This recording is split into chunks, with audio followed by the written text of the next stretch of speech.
Манчестер Юнайтед. Как же много в этом слове заложено истории. Именно что история, поскольку Манчестер Юнайтед, как бы вы к нему ни относились, одна из самых крупных команд Англии, которая в свое время успела завоевать немало трофеев, во многом благодаря Фергюсону, который также является неотъемлемой частью клубной истории дьяволов. Однако в последнее время, и в частности после ухода как раз таки Фергюсона, дела у клуба идут не очень-то и хорошо. Да, конечно, были завоеваны некоторые трофеи, наподобие Кубка Англии, Лиги Европы и тому подобное. Однако я более чем уверен, что если вы спросите любого фаната МЮ, доволен ли он текущим положением дел и так ли он представлял себе будущее команды после ухода шотландца, то наверняка ответ будет отрицательным. В сезоне 21-22 команда руководил Ральф Рангник, однако не так успешно, как того ожидали многие. А поэтому уже в следующем сезоне, в сезоне 22-23, ему на смену придет Эрик Тен Хаг, известный всем своей работой в Аяксе. И текущая ситуация в Юнайтед мне показалась более чем интересной, чтобы попытаться ее исправить в рамках очередной карьеры в PES 2021. А поэтому, друзья, я рад представить вам новую рубрику на нашем канале, а именно «Перестройка в PES 2021». Первый клуб в нашей рубрике — это Манчестер Юнайтед, и в рамках 3-4 серий мы попытаемся направить Манчестер Юнайтед на нужный лад. Не забывайте поддерживать данное видео своими лайками, друзья, в комментариях делиться своим мнением по поводу данной рубрики. Ну а я в свою очередь начинаю к своему рассказу, как же мы начали исправлять Юнайтед. Очевидно, что с приходом Эрика Тен Хага в составе Манчестер Юнайтед должно измениться много. А поэтому в предстоящем сезоне команда запланировала большую перестройку по части основного состава и в целом направления, в котором хочет двигаться команда. А в частности, ставка на молодых футболистов. Как-никак Эрик Тен Хаг известен своей работой с молодыми футболистами в том же Аяксе. Однако на ровном месте перестройку не затеешь, а поэтому, несмотря на все разногласия и в целом несбалансированность основного состава, на начало сезона основной состав выглядел следующим образом.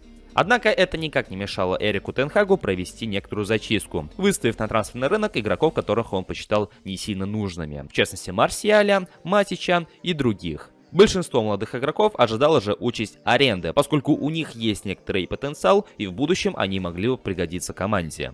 Что же касается усилений, то в первую очередь нужно было усилить позицию нападения. Также было бы неплохо разнообразить линию защиты, поскольку в прошлом сезоне Магуайр выглядел достаточно неуверенно, но тем не менее вера в него еще не потеряна. Ну и немного разнообразить линию полузащиты, либо атакующим полузащитником, либо же опорником. И таким образом, после трудных переговоров с Эрлингом Холландом, Харри Кейном, Пауло Дибалой и Ришарлисоном, выбор пал на последнего, поскольку он оказался дешевле всех, но и в целом оказался разговорчивее помимо других футболистов. Сезон в английской премьер-лиге начался против Ньюкасла. И стоит отметить, что сезон в лиге начался более чем удачно, а именно уверенной победой Манчестер Юнайтед со счетом 2-0. Голами отличились два португальца, а в частности Бруно Фернандеш после вот такого вот красивого удара, ну и Криштиану Роналду в конце первого тайма. Следующим приобретением в межсезонье у Манчестера стал Калвин Филлипс из Лидса, и тем самым Эрик Тен Хаг неплохо закрыл позицию опорника. Филлипс неплохо провел предыдущий сезон и в целом привлек внимание топовых клубов, в том числе и Манчестер Юнайтеда, который и выиграл за него гонку. Далее последовал не менее уверенный матч в рамках второго тура английской премьер-лиги, и уже там Манчестер Юнайтед неплохо так разобрался с волками из Вулверхэмптона. Уже на флажке трансферного окна Юнайтеду удалось договориться с Лестером о приобретении Фофаны, английского центрального защитника. К нему также было приковано внимание топовых клубов, однако после длительных переговоров боссам Юнайтед удалось уговорить игрока перейти именно к ним. Сезон в Лиге Чемпионов начался с домашнего матча против Бенфики, и завершился он более чем уверенной победой, хоть и в один мяч. Однако первое поражение пришло оттуда, откуда не ждали, и первое поражение состоялось именно что на Олд Траффорде, в матче против Саутгемптона. Отличился Шей Лонг на 15-й минуте игры, и после этого все попытки Юнайтед отыграться оказались, к сожалению, тщетными. И вот она, первая потеря очков в новом сезоне. Однако данное поражение более чем окрылило команду, и после этого она выдала достаточно неплохую такую победную серию, под которую попал Уотфорд, Барселона, Ницца и множество других команд. Но уже вскоре команда вновь застопорилась, однако уже не столь сильно, но тем не менее. Матч против Челси завершился боевой ничьей со счетом 1-1. Мы выглядели более чем неплохо, по большей части доминировали, и только один нелепый пропущенный мяч изменил ход всей встречи. Но уже после этого Манчестер по полной отыгрался на ниццев в гостевом матче против французов, который и позволил команде выйти в плей-офф Лиги Чемпионов. Следующее серьезное испытание в лице Ливерпуля мы уже, к сожалению, пройти не смогли. Пропустили 2 безответных мяча в первой половине матча. После этого игра немного подуспокоилась, однако Ливерпуль так или иначе, но создавал моменты, которые держали нас в напряжении. И итоговый счет так и остался 2-0 в пользу красных. После этого сезон стал идти более-менее ровно. Однако все еще не давали покоя матчи против топов, которые завершались не так, как мы хотели. То есть ни один матч против топовой команды из топ-4, ну или даже из топ-5 не завершился нашей победой. Либо поражением, как в случае с Арсеналом, либо ничьей, как в случае с Манчестер Сити.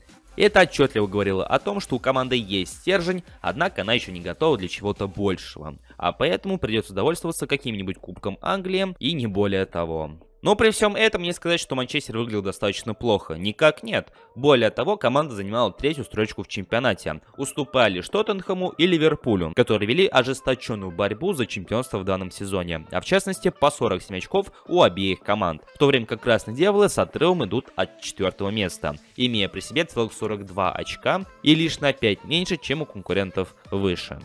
По итогам первой половины сезона можно сказать, что Манчестер выглядел достаточно неплохо, однако есть еще куда расти. Команде все еще нужно избавиться от некоторых балластов в лице того же Матича, которого не удалось продать летом, Погба, который играет не на тот уровень, которого от него ждут, ну и прикупить пару-тройку игроков, которых не удалось прикупить еще летом, поскольку не позволили финансы, поскольку не позволил сам состав, поскольку он был переполнен, и прочие причины, которые не позволили подписать тех или иных футболистов.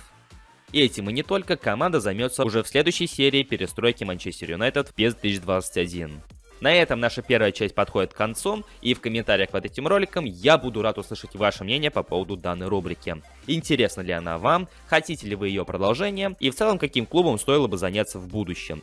Все это я буду ждать от вас, дорогие друзья, в комментариях под этим видео.